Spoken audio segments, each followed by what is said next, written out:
We'd been planning this camping trip on Cosmaj Mountain for days.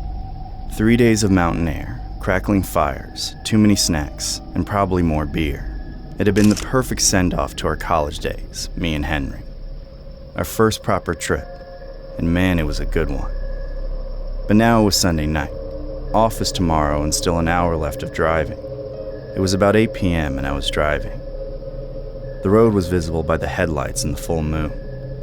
It was a remote area with dense jungle on both sides, and the nearest city was at least 45 kilometers away.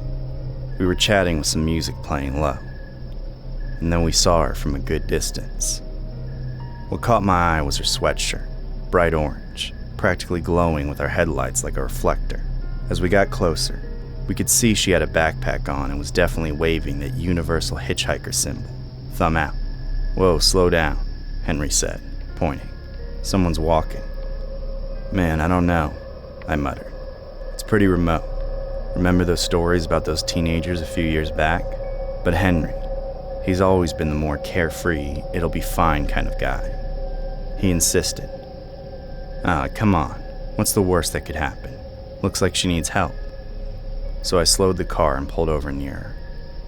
She was young, blonde, and pretty cute, with a cargo backpack hanging over one shoulder. She looked exhausted, but a wave of relief spread across her face as Henry hopped out of the passenger seat. "Hey, everything all right?" he asked. She explained she was heading to the nearest motel, about 8 kilometers away. Then she added, "I'm a solo traveler." Before she could even ask, Henry gestured to the back seat. "Hop in, we're heading that way." So there she was, sitting in the back seat.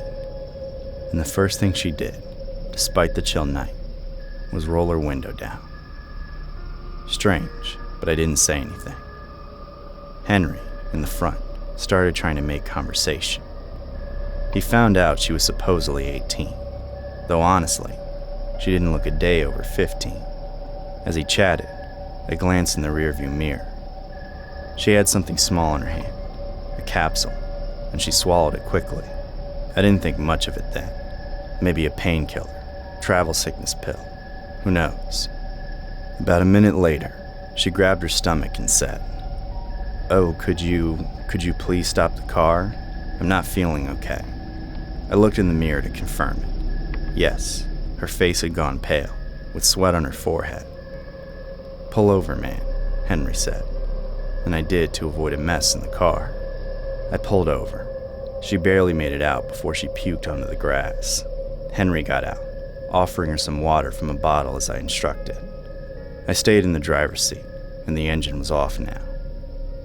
That's when I saw them in my side mirror. 2 dark figures.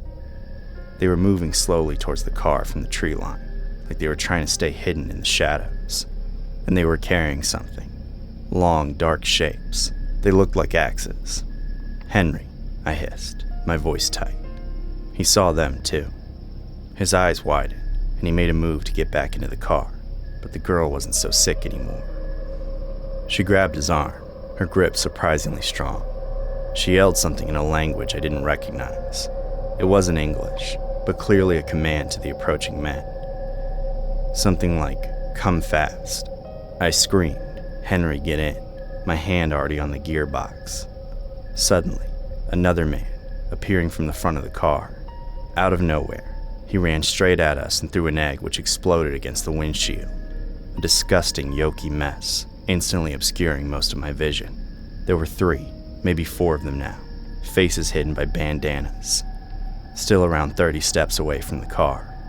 I'd already started the engine, but I could barely see the road. A loud shattering sound from the back as one of them swung an axe on the rear window. Henry kicked out hard at the girl, breaking her grip, and jumped into the passenger seat. Henry was shouting, looking back. "Go, go, go. They're coming from the back." I kicked the accelerator. "Drive straight. Just drive straight," he screamed again, his voice raw with panic. From my side, I could barely see a damn thing, just blurry shapes through the eggy mess. Henry was directing the way.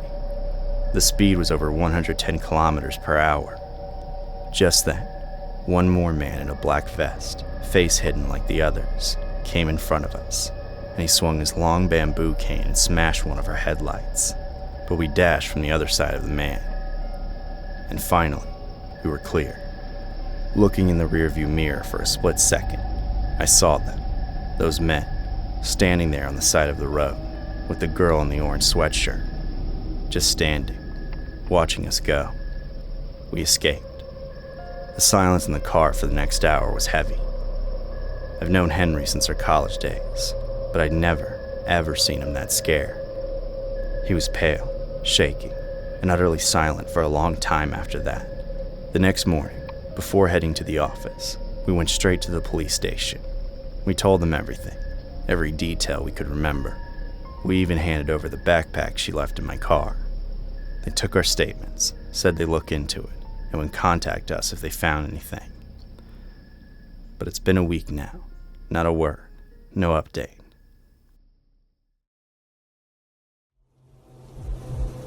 This is something that was super traumatic for me, but it was never discussed again in my household. I was talking with my mom about it the other night, and she didn't say much. I thought I would share my thoughts with you all. When I was 13, I got a Dell desktop for school. The internet was fairly new for me back in 2003. AOL and MySpace, Yahoo Messenger, and AOL chat rooms. AOL chat rooms were where I went. I was a shy, overweight kid back then. Still shy to this day, but online, I could be anyone. I could say anything.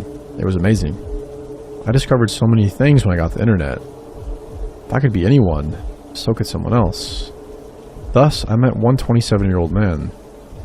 One night I logged on. The AOL dial-up sound still makes me feel uneasy. I was sitting in my cold, dark kitchen. The computer was here so I could be monitored. It was just me and my mom though, and she was always working, so no one ever really monitored me. Plus, she had no idea how to use a computer, so I got away with a lot. I was bored, so I hopped into an AOL chat room, lurked for a bit, and put that I was 15, really only being 13 at the time. But saying I was 15 made me feel so much more mature. Private message incoming. Hey, my name is Rob, where are you from? And that's how it started. I told him where I was from and that I was in high school, which wasn't a lie. My school was from 7th to 12th grade. You? 19, male, New York. Oh man, was it cool to be talking to an older guy, and he was cute. Honestly, I don't really remember much. Maybe I blanked it out, or maybe my memory is just shot. I do remember emails back and forth, the occasional phone call. I remember finding out he was talking to another girl, and I wanted to break things off, but he begged and pleaded until I caved. Then he asked to meet. I was nervous. He had never asked for a pic, and never really asked for much from me. Just the emails back and forth, phone call a day, but somehow he made me feel safe, made me feel wanted and cared for. He drove from New York to West Virginia one day. My mom worked right beside my house, so he parked about a quarter-mile away and took the back alley to enter my house. My friend was with me when he showed up, but she was scared when she saw him and ran out the back door. I maybe should have taken a hint from that, but I just stood on the back porch with my head down. I was given a hug as he led me inside. Not even 5 minutes after being there, sitting on the couch, did he move things further, then further, even into my bedroom. I won't get into the details on what happened next. I assume most can guess. After that, he left, with instructions to get in his car after I get off the school bus, and we would go on a date. I had no idea where he was staying. I lived extremely far in the country, an hour's drive from the closest hotel. The next day, I get ready for school and ride the bus for the 45-minute drive. And as soon as I hop off in the school parking lot, I get directly into his car. Nobody noticed. No one said anything. We drive around. Never go on a date. He just finds different places to park so that he can use me. I noticed a photo of another young girl, maybe 15 or 16, in the visor of his car. I question him, and believe him when he tells me it's his cousin. Believe him when I question why his hairline is receding so much. Also believe him when he tells me I can't see his driver's license because he left it in the hotel. And I believed him when he said he loved me. I get dropped back off at school, super sad that he was going back home, with promises that he will call again. Again, everything feels fuzzy. I can't remember many emotions from this time. I do remember that a few days later, my mom said she found out I skipped school with a man, that I was never to see him again, and that was that. I do remember sending an email and a late night phone call. I remember saying I wish I could just live with you, and him suggesting to come get me. Days later, by the time he made the drive again, I was feeling iffy about leaving my mom. I loved her after all. I didn't think things through. I didn't put much thought into anything, really. Packed a few clothes in a suitcase. That is one of my sharpest memories. I felt bad that he drove 8 hours to get me, so I left in the middle of the night. Got in the car with him and his cousin, and he got in the back seat with me. He proceeded to use me while his cousin drove, then got back in the front seat. This happened a few times between my home and his. The drive took forever. I had nothing to drink. Was offered nothing when they got something. They stopped to nap at a rest stop, and I attempted to collect call my mom, which was disabled on her phone. I dug around for some change to get something to drink, but couldn't afford anything in the convenience store, so I drank out of the truck stop sink. Hours later, we park a block from his house while he runs to get something. I'm sitting in the back seat, waking up from a nap, when around 8 or so men and women in black suits surround the car, screaming for us to get out with our hands up. My first thought was, shit, first 10 minutes in New York and I'm already being robbed. I'm terrified. I get out and a man pulls me over to the curb while the other officers force his cousin onto the ground. All the while they were asking my name and age. I am put in the back of an unmarked car, driven to the NY Police Department. Past reporters, cameras, and news trucks. Snuck into the back of the station where I see Rob in handcuffs for the last time. And for unloved 14-year-old me, this was devastating. I am taken into a room and questioned for hours. I am then taken to the hospital, then a hotel where a nice woman brings me Taco Bell and stays with me as I fall asleep.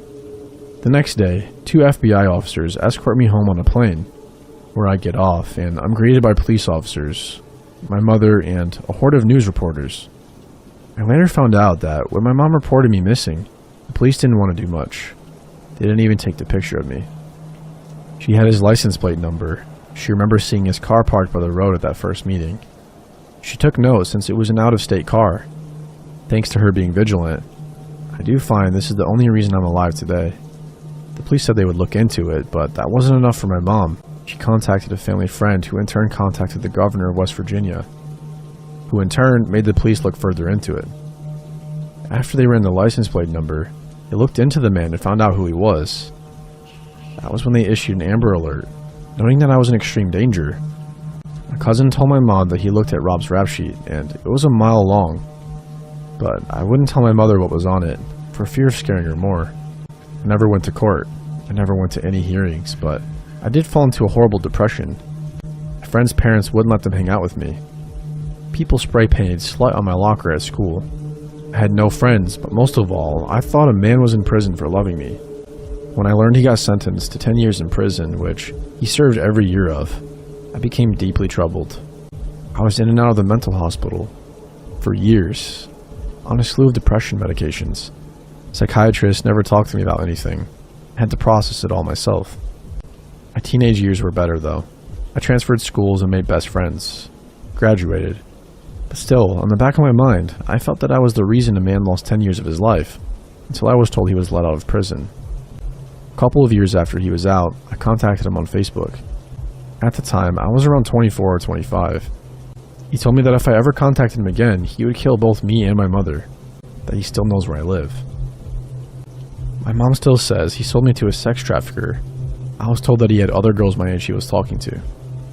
Some good things happened because of my kidnapping, though. Schools all over my states started internet safety education classes. Kids were taught safety, and parents were taught how to keep kids safe. No other girls were taken by this man. So, to the man who ruined so many years of my life, I am 29 now. I am happy and healthy, and I have zero remorse that you are now listed as a level 3 sex offender, and that you were in prison for so many years.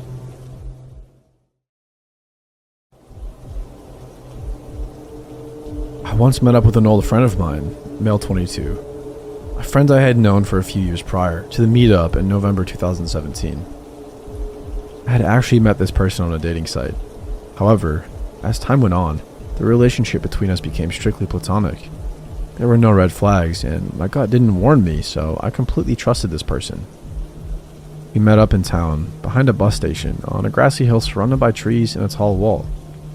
Our meeting was just to have a smoke, get a little high, and have a small catch-up. the meetup was fine. I had actually started smoking weed a few months before, so I was still relatively new to it. He had brought something new for me to try, purple haze. I wasn't at all anxious about trying it, as I completely trusted this person and would never believe that he would lie to me. He packed a full blunt for me, but I only managed to smoke a quarter of it. We spoke during this time about work, our previous relationships, and some random stuff. About half an hour later, I started to feel extremely lightheaded and anxious. I suddenly had this strange feeling where I didn't feel comfortable at all, and I really wanted to go home. When I asked him if I could go home, he offered to take me, but I said, No, it's okay. He offered again. Please, let me take you home. You'll be safe with me. I wouldn't hurt you. I shook my head and said, No thank you, I can take myself home. When I started to walk away, I felt like I was walking around on a cloud. My head became dizzy and my eyesight was a little blurry. I never felt like this before, and in time, I started to panic. When we made our way down the hill toward the bus station, I was relieved, as there were a lot of people around, so if anything happened, someone would step in. I became extremely terrified of him. I had this horrible feeling in my gut that told me to get away from him. And when I got to the bus station, I told him that I would call my taxi here and go home. His tone was no longer nice, but very stern. I'm going to take you home now. And he began to pull at my jacket. I told him, no, that I was going home on my own. He pulled my jacket harder and I fell against him. He pulled me into him and told me I didn't need to be scared. But I was so terrified. At this point, I started to feel paranoid and I couldn't see properly. I pushed him away from me and rubbed my eyes and called for a taxi. He tried to pull my phone from me and yelled in my face. You ever listen? I'm taking you home. I noticed a few people had stopped and asked if I was okay. All I remember was that I wanted to go home. So a lady kindly called a taxi for me and waited with me, made sure I was okay and helped me into it. During the time that I waited for the taxi, he kept trying to get me to come to his car with him. But the lady that looked after me told him to go home, that she was going to take me home instead. So he finally left. When I got home, I gave the taxi driver money and told him to keep the change. I didn't want to wait around. I just wanted to get into my bed because at that time, it was the only place I would feel safe. That evening, I laid in my bed for 5 hours straight, staring at the ceiling. I don't remember if I thought about anything, or if my mom came in at any time. I just remember lying in bed doing nothing until the paranoia and the sickly feeling began to wear off. I remember looking at my phone and seeing I had 32 missed calls from him, 10 voicemails left, and 50 plus messages. The messages were weird. He had sent around 20 just asking where I was and when I got home. And in one of the voicemails, he told me how he had this fantasy of taking me home while drugged up and tying me up. He wanted to blindfold me and he wanted me to submit myself to him. I freaked out and blocked him on all social media, Instagram, Snapchat, and Discord, and I blocked his number. Before the blocking, I told him if he ever contacted me again that I would call the police. I heard nothing from him for a month until I received a text from an unknown number asking me how I was. I hadn't given my number to anyone, so I ignored it. I then received another message a few minutes later saying they missed me and that they would see me soon. I asked who they were. No reply. So, creepy person who pretended to be my friend. Let's never meet again. I've spoken to some friends with regard to my story, and all of them explained that weed would never make anyone feel this way, and a lot of them think I was given spice, not weed. Spice looks a lot like weed, but the effects are a lot stronger and more dangerous.